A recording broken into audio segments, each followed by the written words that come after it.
Jeff Chew's War Horde list. So Wet Coast GT. It was the biggest event this Easter weekend, and Jeff Jew ended up winning it. Kind of shook up the 40K community slightly. Whenever everything was looking doom and gloom for orc players and just how everybody was feeling about that, which I totally understand, right, guys? I'm an actual orc player, so I know that more than anyone else probably, where I say I don't really like being defaulted back to our index hammer. That being said, it's such a great detachment, and it was actually something that Jeff consciously, willingly took and was taken into consideration. So let me just tell you some of the thoughts, his overall meta analysis, and then we'll actually go into his list. So he was looking at this event in Canada. Shout out to the Canadian Gits. He said they were very friendly and he had a great time there. And the person running the event did a great job. We're going to actually have some pictures that I'm going to show you of each round, at least the deployment that he sent. That way you can actually see the event, the terrain in real time too, because there was some nice little features to it that were different. But he was thinking there's going to be at the top of these tables, there are going to be custode players, Space Marines everywhere. Probably some Ynnari gets sprinkled in, and then Astra Militarum, as he was very familiar with the Astra Militarum player who ended up getting second place at this event because it was one of his friends. So that being said, he looked at that and he goes, well, I think for the most part, even though I'm aware that custodians at their top potential and played to the most effectiveness can pose a big issue for orcs and Warhorde in some ways. At the same time, and he had the tools and he felt like he could kind of outplay custodes, because as soon as they start to take more damage than they're expecting or not get the offensive output that they're relying on, then they kind of tend to fall apart and lose momentum. So other than that, he's very familiar with Space Marines because he plays them. Therefore, he felt like he can kind of pull that off on those matchups too a little bit. He said the strengths of this, because he was really considering Tactical Brigade, as he's been playing it before and doing well with it as well, or the War Horde. So the reason he ended up going with Warhorde to an extent and orcs themselves is, one, he likes having a lot of OC in battle line. He thinks that really gives you an advantage and what the meta really comes to bring and what were the strong matchups in this meta. It's like his favorite version of OC bodies, is he's really big fan of orcs. He also thinks they have a high skill ceiling, and Warhorde itself giving the fight on death, trading potential, and then just really throttling, spiking on damage, having come with a default or known game plan, but in this way, it was an effective game plan. It's really implementing your will. In Tactical Brigade, it is about being a cunning git sometimes, and you're taking advantage of your assets, your stratagems, your redeployments. But in that case, you could almost not be as so influential on the battlefield and the tempo like Warhorde, where he was like, I know what I'm doing. I have a set game plan, not so much on what my opponent wants to do necessarily every game. Of course, you consider their strengths, but you're still imposing your will, as that's what your game plan is. And I think that is a strength also, because time clock management, which is a factor. I mean, even when people are familiar and seasoned players, they're really sometimes they're going just for damage and the simplicity of the play, not because they can't manage something else. It's because when you're going over 6 rounds, you can consistently manage it, and that's really what he was saying was a determining factor, as well as Ynnari was kind of an issue that he think he had to kind of consider going into the top tables, and he doesn't really like the fact that you have to bring so much characters, like I talk about with Tactical Brigade. They get really heavy. You get really easy into 7-8 characters of Tactical Brigade, and it takes away from your scoring potential, mission play. And so in that case, between the trading, the effective damage, and kind of the overall game plan simplicity, he said Warhorde was where he really wanted to shine, and ended up investing in that, and it did matter. Another thing here, when we talk about his list, is some other things that he was considering, but let's look at this list real quick. So Gaz Ghoul Thraka, he had a lot to say about that, but let's talk about everything else real quick as well. 2 Pain Boys, 2 War Bosses, 2 enhancements. This was Follow Me Lads and Cunning But Brutal. Now, he absolutely loved Follow Me Lads and Cunning But Brutal. They were very important, as that 20-man unit ends up surviving longer than it should, regenning some boys. The fact that it can fall back and continue to maintain momentum, flip the enemy's home objective, is a big problem after the wall. Follow Me Lads makes it so that unit really gets across the battlefield so much faster, especially if you end up losing somebody a little early, and then you regen, get an extra 2-3 inches. He said it was very cool and important to him. So battle line, 2 20-man unit of boys, 2 trucks, and then 2 battle wagons. Of course, he had the same profiles on both. He had RK, Staff Roller, Lava, Cannon, and then of course the 4 big shooters on both those wagons. Then he had 2 SWAT teams. These are 2 5-man units of flash kits, and then 2 tank buzzers without the shock attack guns, 2 minimum size units of Gretchen, 1 Storm Boy, and then some Mega Knobs. Now, there's a lot to say here. Quite elite, low activations, low unit count. He felt it. He noted it. and that did come into play as for other choices he chose not to make and that he did make. So to start off with, tank busters without the shock attack gun. All of us gets, including Jeff himself, who has been playing any variation of DACA orcs, understands that for the most part, the shock attack gun is the most vital asset of the combo of tank buster and shock attack gun, as he's what really brings sometimes more than half the damage himself. And so not bringing him totally diminishes its reliability, but the enemy doesn't always necessarily know that and can't really rely on them not averaging bad damage or low output, right? If they don't respect the tank bus's potential and they put their lancers in dumb line of sight or maybe a transport, they can't really just play and impose their will on you the same way they would if you absolutely had no anti-tank and DACA potential. So he said really just the influence psychologically and with game plans and resource allocation on the battlefield, staging positionings, it affected all of that. So what it actually did on the battlefield was very much secondarily throughout almost the whole event there, but it didn't matter because the enemy can't rely on that. It doesn't mean the enemy's silly for making that choice or not knowing enough of the rules. Sometimes to a degree that can be somewhat of a factor if the enemy is very familiar with orcs or your data sheets and they're not watching WAAAGH tactics, hopefully. But they will still have to react and respond accordingly to even the potential of these things happening. Therefore, he said that was the determining factor in their utility. Like it wasn't that they were necessarily always putting huge output, but the fact that they could, the enemy had to respect it, so he could continue to impose his will. Right? He took away some of the initiation from the enemy, and he was able to continue, which is default plan of initiation and controlling the battlefield. So right there, right off the bat, that was some psychological play as well, just decision making because he's so low on assets. Speaking of being low on assets, we talk about commandos a lot on this channel, but I don't consider them mandatory. What you actually have on your list with detachment you're playing, like for a green tide, I almost always bring mandos, but for my dread mob, almost never do. In this case, he said yes, commandos would be very important. They would be very beneficial if he could fit them on the list, but he simply didn't have the points. He simply didn't have anything to cut here. You can see there's like no fat on this list at all, and there's nothing wrong with that. I totally agree.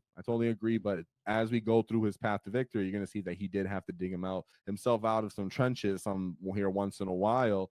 So that's always a factor, right, guys? We can't have every tool for everything. We can't have a perfect list. So sometimes you just got to take your pros and cons and kind of get with it. So good choice and decision making as well in that, and very respectable. Now, of course, I didn't forget about Gaz. Shout out to Anthony, by the way, getting me hooked up with Jeff, and he said thanks a lot to you as well, Anthony. So Gaz, right? He said Gaz is the reason you play Warhorde to an extent. He has a love-hate relationship with him, as we all do, as Gaz is competing for the center staging positions where sometimes the battle wagon wants to be, but the battle wagons have the boys and Gaz is in the way. And sometimes you can argue, well, I can keep him close so he can help heroic, but in reality, he's too far back, and that's annoying. But all in all, this is the reason you play. It's actually the bread and butter of the list because it goes with the boys, right? We understand Makari giving the boys the lethal, but lethal 5+s, and then Gaz retaining his own 5+ is really what gives you the damage spike and the ability to really offset these armies that typically wouldn't think you have the output from these just 1 AP strength 4 on the wall strength 5 boys. But the volume is king, my gits. Once you understand that, as someone who's been intermediate or a beginner in orc, don't think like you're playing a different kind of elite faction where you're thinking, well, the numbers and average say that I can really spike damage with these very high-end quality shots. Like we would say tank busters would be an example of that. Can't rely on that as an orc player. Neither did Jeff. What you can rely on is volume is king. Just more DACA, more punches, more crumping, more dice is always the answer. But of course, you still have to think about time management. But that was the answer in these matchups as we get into it. And I'm totally on board for that. This is what we've been doing since Index Hammer. Not that I'm taking it away from Jeff from being clever, because of course the tank busters was a clever, nice and evolution of this. But having the mobs of boys and Gaz has been just so important in playing Warhorde and really effective in so much of the meta. Other than that, he was saying the SWAT teams were cool because the flash kits were like absolutely not light. They are absolutely our best skirmish trading piece. 80 points. He ended up saying, hey, I'd shoot some scouts away, charge off to something else, score secondaries, draw enemies out so that they can get fights in. So it was really a big deal that he had them. Now, some people would say, how do we feel about maybe a Big Mech instead of the Pain Boys is something he wanted to bring up.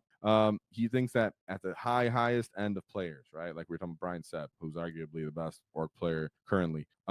he's freaking run it because he understands, the fact that the weakness of these mobs of boys that you're going to have to face is being move blocked, right? No infiltration and move blocked. So he goes, well, some people might want to test and figure out if they can make a Big Mac work. I think in War Horde, this is the sleeper detachment to make him work, as giving him follow me lads, and then here we go, right? When you can actually activate it, of course you have to get out of the wagon, which can put you in bad positions, which we'll talk about as well. But you can actually stack the speed, and actually on the wall you're typically putting here we go on gas. So in reality, the follow me lads is just really what's making you fast, but the Big Mac still taking advantage of that. Or if you decide to fall back and charge, and you can put the Big Mac on, put the enhancement on that for the Big Mac, and that allows you to get out of dodge and continue to run through the enemy screens that were trying to hold you in place. But the Pain Boy durability is such a big deal, he said. Very, very important, and the regeneration can't be overlooked. It's crazy for 80 points how much he really is worth it for 3 wounds, right? You would think that's what I was trying to point out. He's really just 3 wounds, but he's totally worth it. I would never doubt it, and I would have a very hard time trying to take a Big Mac over a Pain Boy personally. But I respect him in adding that into his notes because I think it was a good point to bring up. So yeah, one thing he wanted to say as well for you, Gits, before we start talking about his breakdown, is he did take into consideration that the lack of unit counts and activations means you're pretty much going to be deployed way before your opponent, which means they're going to kind of counter your deployment. Therefore, he thinks if you're playing this and practicing it, the biggest issue you're going to have is, oops, I lost the wagon too early. I'm out of position. My boys get, mopped up a little bit. It takes too much damage. In reality, the core and fundamental part of this list is on the wall, getting both of these mobs of boys into contact with something and Gaz into contact with something. So it's about wall timing. It's about patience. It's about using your SWAT teams and your very other low unit counts units you have, but you have to make them work. Your trucks, your flash kits, even your other unit of Gretchen, which you said on some matchups he would start inside the transport and then disembark, really deploy the truck right on the line, disembark, and then what we call kind of leapfrog, have a different unit jump inside of there, so you can make him some distance and get up the field earlier, because he doesn't have enough assets to really screen all game either. So he really has to decide, hey, some matchups I'm going to get up here on the field, and we'll talk about that too. So now it's time to go into the matchup. Shout out to our sponsors, the Baron of Dice, as they helped us do our wall tactic dice. So shout them out. Check them out in the description, 5% off in the discount, because nobody likes taxes. And shout out to Baron of Dice. They allow us to do our paint competition. So thank you very much to them. So right here, we got our boy Jeff Chu at West Coast in Canada. 163 players. So let's go to his path to victory. Now, he did send me some notes, and it was a lot, so I'm going to try not to get lost in them. I was reading them already. But yeah, let's look at his enemies list. So this was a Plague Company, just vehicle spam. He did think that Death Guard was problematic. He looked at it going into this, and it's like, goodness, I can see this being an issue. But we'll talk about how this game actually went after we look at the list. Mortarion, Typhus, some cultists, 2 Poxwalkers, 3 units of Predator Destructors, which of course are actually problematic for the boys. That's what they're for, is for infantry. 2 units of Blones, 2 units of Blight Haulers, which are individuals, 3 Plague Burst Crawlers, and then 1 Carnivore Dog. So let me pull up that picture like I promised you. Get boom. Here's his deployment as I look at his notes again, for just in case I don't miss anything. So this was layout 8, Terraform Stalwart, Crucible of Battle, mission O. So as you can see, he did intentionally leave that battle wagon at the bottom of the screen right there. He just said I couldn't really hide everything, and I understood that he was limited on his shots. He'd have to really commit to go get it, and they don't have the best weapons to necessarily pop that wagon in low activations, right? One, crawler is not going to do anything to it. So he understood he was somewhat safe there, but he did end up going first. That way he was able to really stage up on that terrain piece with that whole wagon and the boys, which was a huge advantage and importance in the tempo. Now, he said that the enemy did end up pushing right into him. He did ask the player, why'd you do that? When we talked after they talked it out in the game, he said it's really because the enemy was scared of getting locked in his own deployment, which is fair enough. But when he really decided to move forward with the Predators, the Haulers, the Carnivore, He ended up pretty much taking a wad of the face turn 2 with all 40 boys and gas. Now you can see if you're looking at the picture on screen that Mortarion is centered in the back of the field. He was using him to take advantage of those like ignore modifiers on the Plague Burst crawlers. But because he didn't really respect the damage output here, and well, he probably did, but because he was so worried about the tempo here and getting locked in his deployment that he really had to take a chance on the damage is probably a better way to put it. That he ended up losing too many assets to a degree and controlling the game to a little bit. He said that he thinks Morty could have come up, but in that he really wouldn't have killed him. Because he thinks it's just too much to kind of invest into killing him. He still thinks the default game plan would have worked, even though he was dying slowly because the Predator Destructors and everything don't have enough output, and he was able to do just enough damage when he did get his go turn going. So that makes sense. Great call on there. This table is deceitfully, it works for melee armies because of the staging positions on these big terrain pieces on the side, and I really find that who goes first and second makes a huge factor on this layout. And then infiltrators feel important when you got them, and then who ended up getting them first, very important on that. So great job there. Let's move. Let me see. Did I have the code? I think I have the score before I lied. I was about to say move on. 94 to 49 for that one. So then let's move on to his second game. And Anthony's in chat narrating as well. So anything you say, that's what's up. I'll try to read it as I go. So let's look at his. I said, oh, well, actually, I can just leave this up. Actually, why'd I say that? We can look at game 2, mission A, take and hold, raise banners, tipping point, and it was layout 8 as well. So let me pull it over on my other screen, and then I'll read off to you guys what his the enemy's list. Now, this was a Blood Angels list, and he said, sorry, wait. He put it out of order for me, I think, because he put Blood Angels, but it was really, oh yeah, Genestealers. Okay, Genestealers. So it was his Genestealers matchup. I'll read you the list, and then actually he didn't put it out of order. I read something out of order. Sorry. So this was his oh, the guy's name is Stu Angel. So I said Blood Angel, and I started reading his name is Blood Angel. My bad, bro. I made your name a Blood Angel name. So Stu Angel is the player's name, playing Genestealers. And he said he's an excellent player. And what ended up happening here, just to make sure I get to the crux of this, is that they're pretty much timed out round 4 and ended up being a very, very close game. I think I have a second picture here. As you can see, we have another picture here while I talk about it. He said he knew it was a really difficult matchup because great players, Stu was a great player, the host of Ascension. And he also knew it was raised banners. He knew that Stu was possibly going to get on his home objective. So he decided turn 1 to let the boys start outside of the battle wagon so they could sticky his home objective early. Because whenever you're playing against Genestealer guys, like I always say, regardless of, the intimidation factor as to them having a lot of units and you worrying about dying too early and having the perfect wall, it's about pressure on the Genestealers, right? They whenever you look at another Xenos army, other than maybe Necrons, because they're confused army, they don't know what they want to do and they want everything.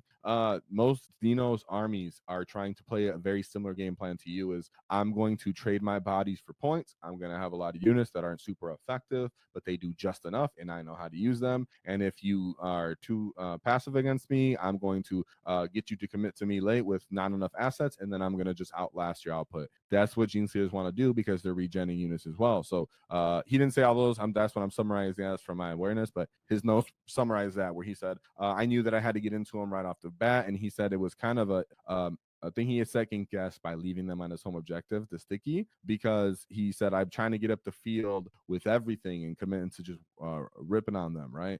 He said it ended up playing out for him. You can actually see on the picture that I have up right now at the bottom left corner of the screen where he has the boys already up and staking it. It ends up playing out. I think it's because that terrain piece right there on this layout means that they could just drive forward and advance, try to stage up there again, and then disembark anyways, and have a good like leapfrogging off spot. So he said they ended up getting low on time here, and that there was a chance that he could have come back. But he could have come back from it. But ultimately, he was saying that Stu was a great player because something that all of us should keep in mind when you're playing against Genestealers is that they have a strat where if you shoot at their unit and you don't kill it and you do damage to it, that they can just pick that unit back up. And he said Stu was reminding him of that, so he really didn't get to use his tank busters too much, and his flash gets too much that effect. So he said on turn 3, he ended up wawing and picking up everything on the ground, everything that was in the face that he could. And his whole point on this army was, turn 2, what happened here, why he had to waw turn 3 is because Stu did the correct thing and blocked his entire army early in the game, right? So because our friend here, Jeff, didn't end up getting turn 1. Sticking was important, but then it meant that the Genestealer player was able to take the initiative and try to block him out as effectively as he could. He said he did want to try to charge him, but really the Battlewagons are just effective enough in position where he didn't want to get punched up. He ended up staying in his wagons on turn 2 and then used his small units of screen, like I said. And then yeah, on turn 3, as he stated earlier, that the Genestealer player dropped into his back line. I think I actually have a picture of that, hopefully right there. Yep, if you see on the left side of the screen right now, he said that he ended up dropping on his home deployment turn, and I would charge all light for him stealing. So he said he pretty much charged to stop the enemy from getting on his home objective early enough, or pretty early in that case. And then this is where the game starts to run out of time. And it ends up the judge comes over and says, well, the game's over at this point on round 4. And yeah, and he said that Jeff was totally fine with it. He was a big gentleman, and he goes, well, the time management thing was an issue. That he think that he made a mistake himself, and he just took the the responsibility of that, and he was a Chad. So shout out to Stu Angel for taking that 68-point win. It was like a 5-point game, so it was a 63-68. So that was anyone's game, and our boy Jeff wants a rematch to get them teeth knocked, so you can get them teeth knocked out again. It was a good game. So he said he'd like to play them again, and it was great fun. And so we move on to game 3. So game 3, we're going into Tyranid's Crusher Stampede. This is Mission N, The Ritual, Swift Action, and then Crucible of Battle. This is layout 3 again. Now, you're already thinking, Ritual, Tyranid Monster Mash, I wonder what's going to happen here. Looking at the screen, I'm sure you're starting to figure it out. So we have a Hive Tyrant, unit of Biowars, 2 Exocrine, Maleceptors, Neurogaunts, triple Norn Emissary, 2 units of Ripper Swarms, and then 2 Tyranofexes. So very, very straightforward here. So he said he was familiar with this guy as his teammate, and that he knew this guy had a very effective Tyranid list and understanding of how to use Tyranids, but it was the Ritual. And he said the one thing that he didn't like, he felt like he had the matchup in this, but he didn't want to go. So he wanted the Tyranid pretty much to run up, and then he could just run up and punch him. But it still ended up playing out that way because there's only one objective in the middle, and the Norn emissaries want to get their Feel No Pain, and they want to form an objective, right? So the Tyranid player pretty much just said, I'm going to run up and get up on it, and he called a WAAAGH into it.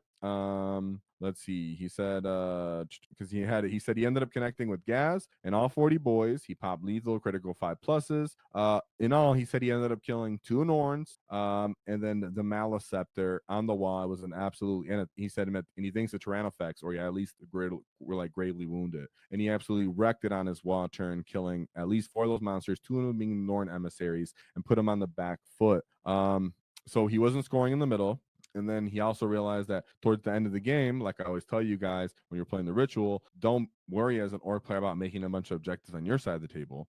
You make one so that you don't fall behind early on the objectives. But in reality, you must try to take their objectives. The whole time in your game, you're just thinking about how am I going to turn off their objectives or go take them on their side of the field. In this case, he said his Storm Boys were able to do it. And that was pretty much putting them in the game because he said that's what I was worried about with between my enhancements and the boys. So he did intentionally stop making the objective side of the field. Let's see. He said, that he pretty much couldn't claw back. Norns also don't have that great of output. They're really more about durability. So he says, shout out to his teammate that he really appreciates. And he says, he thinks that I think he plays into War Horde. He'll probably feed the Norns one by one instead. Yeah, okay, exactly.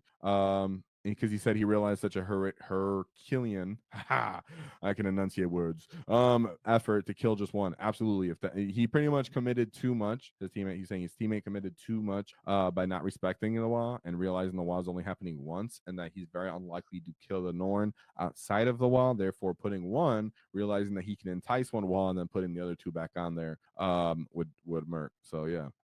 That being said, and Anthony's saying that to me, was like, why'd I do that? Sometimes tournaments we make those, like I'll be playing games and I'm like, bro, I'm so good at screening. No one ever gets in my backfield. Like I'm on my P's and Q's and on my practice games. And then like round 2 into an event, I don't screen my backfield to get behind me. And someone's like, did someone get behind you, bro? I played you like 25 times and I never once got a deep strike off where I wanted. And you let that happen. So yeah, it happens to all of us, go. So Kenneth, homie, it happens, bro. I'm with you on that. And shout out to Jeff for that one. Whoa! Crushing the Tyranids. Absolutely love when orc players crush Tyranids, by the way. Only thing better is probably Necrons. Crushing Necrons always feels fantastic. So now we get into a fun one. So we go, well, I guess they're all fun, but an extra fun one, extra spathe. So we have the Dark Angels. This is mission Q, supply drop, rapid escalation, sweeping engagement. And again, this one was layout 3. So this is layout 3 because now we're on day 2. So let me read off this Dark Angels list for you real quick. It was Azrael, Lionel Johnson, and this was Gladius Task Force, by the way. He said Azrael, Lionel Johnson, Captain in Gravis armor with Artificer armor, Lieutenant, 5 intercessors, some Blade Guard veterans, the Deathwing Knights, 5-man unit, infiltrators, scouts, big brick of Stern Guard, 2 invaders ATV, 2 lancers, and a whirlwind. I was like, I feel like I'm missing.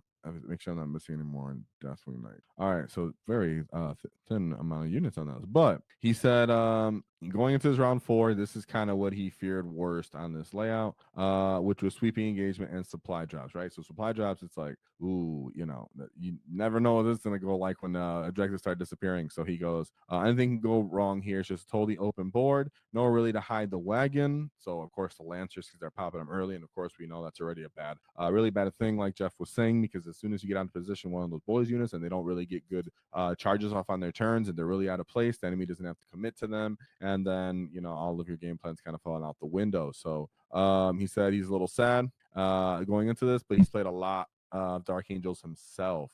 He said he was best Dark Angels in faction last ITC. That's hilarious. Like coincidence. So he's familiar with the list, but he knows that line is a huge problem. So he said, let's see. Please, yeah, we were talking about that, and then he said the fight.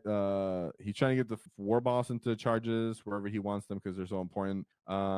But he doesn't want to get wrapped with garbage, and he doesn't want to get heroic on. He also said that the enemy here takes where he took established locust and assassination. Really, really unusual, right? Most people would say I would never even consider taking fix, and my opponent hardly ever does. I mean, if it's really, really thrown at you, maybe. For example, I've taken Bring It Down because I'm playing Baby Night Spam.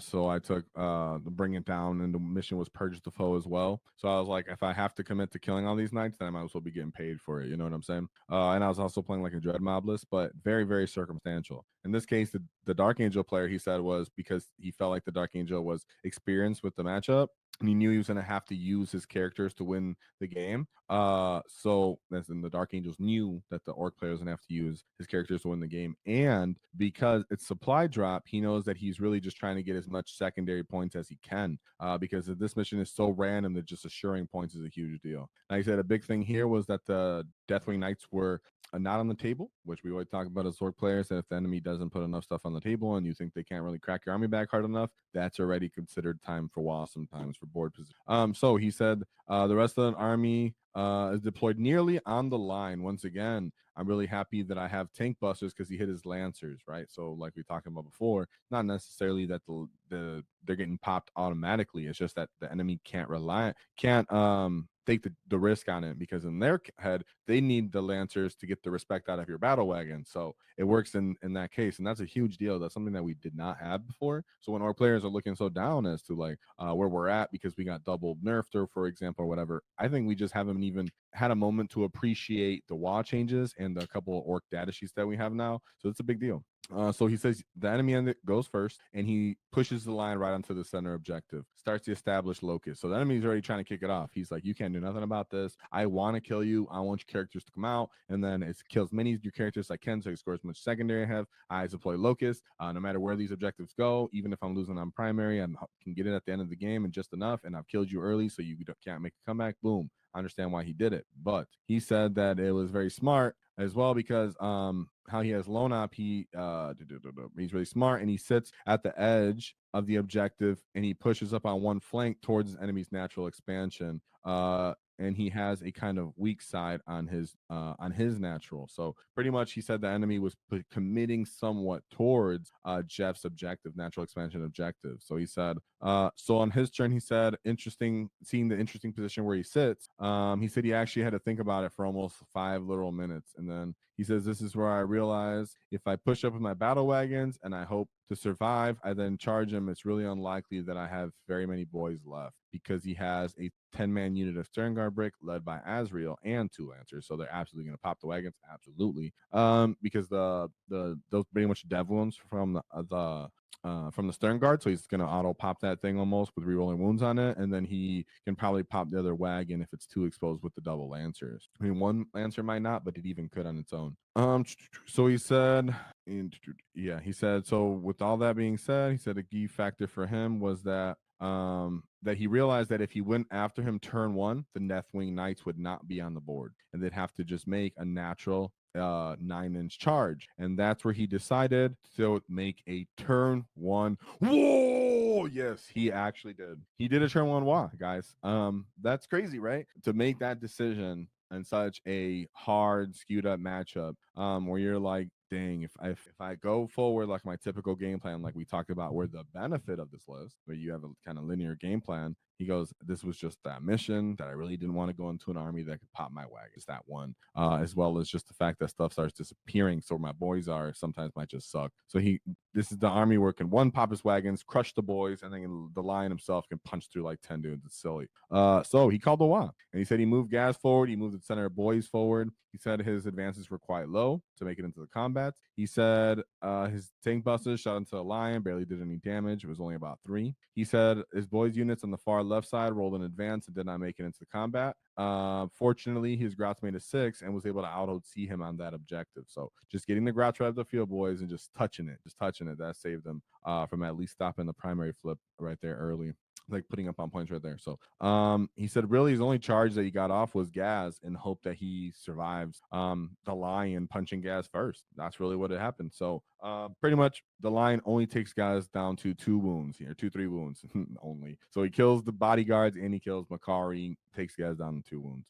So now Gaz has lost his buffs personally. He's also lost the Makari buffs, like we said, were a big deal for the boys. And then he said the lion pops AOC. At the end of the day, the lion lives on 3 wounds. The reason why he probably popped this, if you're wondering too, is because like we just talked about, volume is king, right? So the appeal of Gaz's sweep is appealing into, possibly 2 here. So he's just like, well, he has a 4-up invuln, 2-up armor save. Your normal crushing is 2 AP. It takes away the fact that you can even sweep me. So he said, fortunately, he's getting 0 on primary, which happens to him for the next multiple turns. He takes out his stern guard, he takes out his lancers, picks up Gaz and gives a good amount of boys. On his weak side, he charges. Yeah, on his weak side, he charges his Blade Guard and ATV, and ends up being a big mistake because they get blended by the boys, as you guys know. If just volume is king here again, those Blade Guard they just don't have it because they're such low toughness, and so he starts to lose that flank. He brings the Deathwing Knights down onto his natural expansion and tries to deploy a Homer. He said for him, he thinks it's a good move because he thinks it's a flank that he can win, as in the Dark Angel player thinks it is. But it ends up being a mistake because it ends up being the furthest objective from the last supply drop. So that's not good. So once he does that, he ends up giving up that natural expansion completely and letting the Deathwing Knights just sit there and not be able to get supply drop expansion by the end of the game. From there, the Stone Guard are getting hit by this -1 to wound, and of course, because that's fantastic. And he ends up with very little in the middle, losing his own natural, but he has his he has Jeff's natural expansion, so it's a draw. Everything on my side of the board, and I migrate over to supply drop and leave his Deathwing Knights alone to get long charges. And it turns out the game gets to be where it's supposed to be. But he said it wasn't going great for him to begin with, but he said luckily it's turning out later in the game. And then he turned it around. He said, I don't know if I would have been able to make this same strategic play again, walling turn 1, but it was obviously ended up working out. I could have probably positioned better and gotten a unit up to the middle. Let's see. He's had, of course, the Storm Boys being in deep strike was a big deal. And he just thinks that he was happy to just get the win. So I get it. Sorry, I was looking over those notes a bit because that was probably one of them where he had the most extensive notes, and I think he was the closest to losing. He also had the most key kind of decision making there, in my opinion. Being able to call Juan that, that's a very risky and like bold move to understand that really this is my one shot. You've committed the lion into early and really nothing else, but this is where my durability is going to lie. And I'm going to have to control here and stop your primary. And I thought that was a great move. So something that we can all learn from that. So shout out to you, Get pulling that win out. So then we go into Game 5, which was Mission K, Scorched Earth, Stalwart, Search and Destroy. So this was into the Sisters of Battle with the Hallowed Martyrs. So we have Junith, Demon Ferg, or I don't know that chick's name, my bad. Morgan Val, Canis, a Jump Pack, Nihilogist, Minister and Priest, and then Palatine. So we have a Sisters of Battle squad, 3 10-man Arcoflagellants, a unit of 10 Celestines, Sacrosaints, sorry. A 5-man unit of Seraphim, a Paragon War School squad, Immolators, Sororis Rhino, and then Arbinger. So really what ended up here, just to simplify, even though he said this is a very respectable player and that he's familiar with it, obviously they're at round 5. Both these guys are undefeated at this point. He said that he just had the tools to really put enough damage into it. I'm not going to go too deep into this one because it just seemed like that he said it was definitely an extremely scary because the Arcoflagellants with their amount of output, and he said they can actually shred him if he gets the initiative on him. He said so he thinks it's a pretty matchup into his initial game plan, but he was extremely patient with the boys. He said, let's see. There was a big point where he said he also used his Seraphim to completely wrap up without touching a battle wagon, so he couldn't get the 20 boys out. With pre-measuring, you would take space to get the boys out by trapping me inside my wagon while he tried to stage up. So that's pretty rough.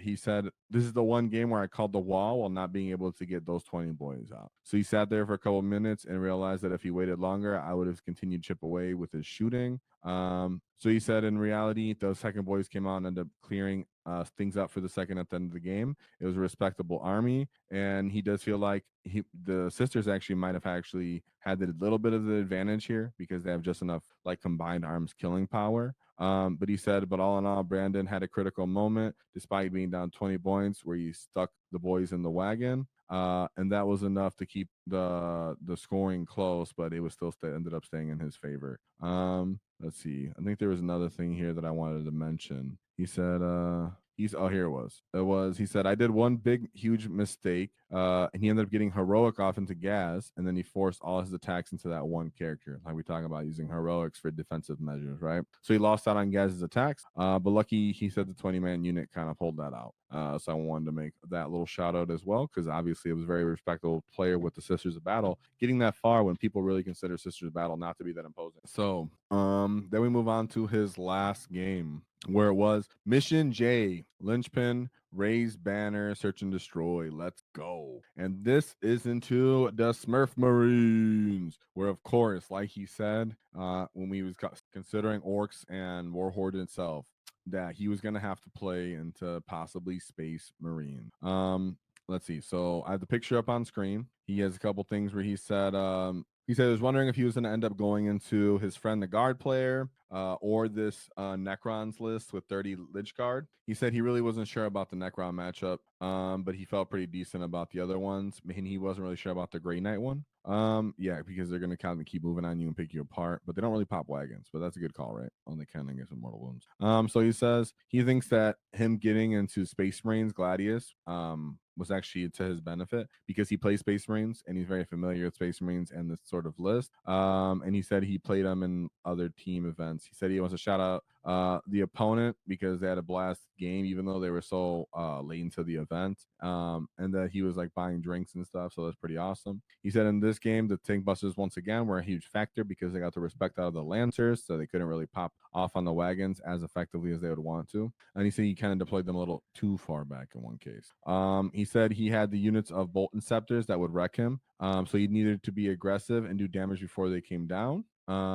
Yeah, or they would just walk in and do a bunch of damage all the time. He said, again, this game I started with one battle wagon empty, so I could raise banners. So he could pretty much activate on his home objectives with Sticky. He said that he staged up in the middle as typical, but then a unit of Calgar's unit and his squad advanced up to charge the wagon. And as I said before, he made it sure that his gas could heroic if needed. Kyle ended up going aggressively for his one natural expansions, and he goes for the other one. So both these guys are going for the natural with a lot of their units, not really too early committing into each other. They said after trading units, so these are flash kits and such, he ends up having to split Galgar and Gilliman away from each other. That's another thing where Space Marines, when you start losing their assets and they're playing Hero Hammer out here, Calgar and Gilliman are running around as heroes, literally. He said the tank buses ended up having their one all-star moment of actually killing something. Yes, it took all the way to the end of the event, and they popped off, and using the pulsar rocket, they actually killed Gilliman, and he doesn't stand back up. Whoa, let's go, you get. So we always talk about ignoring the fight, the shooting phase, the DACA phase or something. He ended up pulling out a popping Gilliman combo. He has the monster keyword, so I mean he's getting tank busted. I absolutely love that. But the fact that he didn't give up was huge. He said he ended up putting gas in the middle with 20 boys into Calgar's unit and then killed everything besides Calgar. He killed a lot of boys, but he didn't kill Gaz. The other 20-man unit ended up picking up his Inceptors. He ends up picking up a ton of he ends up picking up Inceptors. -1 the wound ends up helping him to keep holding the point. Then he says, and then I think it looks like pretty much you're just starting to run out of assets at this point. He said, I think there was just a typo here, to be honest. He said that the lieutenant and the blade guard unit come up, but they weren't actually able enough to shift the battlefield. And I guess between the wagon and whatever was left, was able to kind of shift them and keep his objective. And he ended up winning the game, raising 4 banners by the end of the game. I think one thing players should remember is raising banners isn't like an action. As long as your battle line unit is on the objective and you control it, boom, you raise the banner. That's it. Boom, you got another point. So he said he got all of those. And shout out to his teammates and shout out to Tony and Kyle who came to the event, and the second place finisher who was his friend Brandon, that he said, hey, it would have been a good game. And nonetheless, they both got golden tickets. And shout out to the event organizer out here at Wet Coast, as it was a great time. He said that he enjoyed being featured, and thanks for the notes, dude. That was really cool of you. And of course, I remember you because almost like a year ago, this channel's not even 2 years old.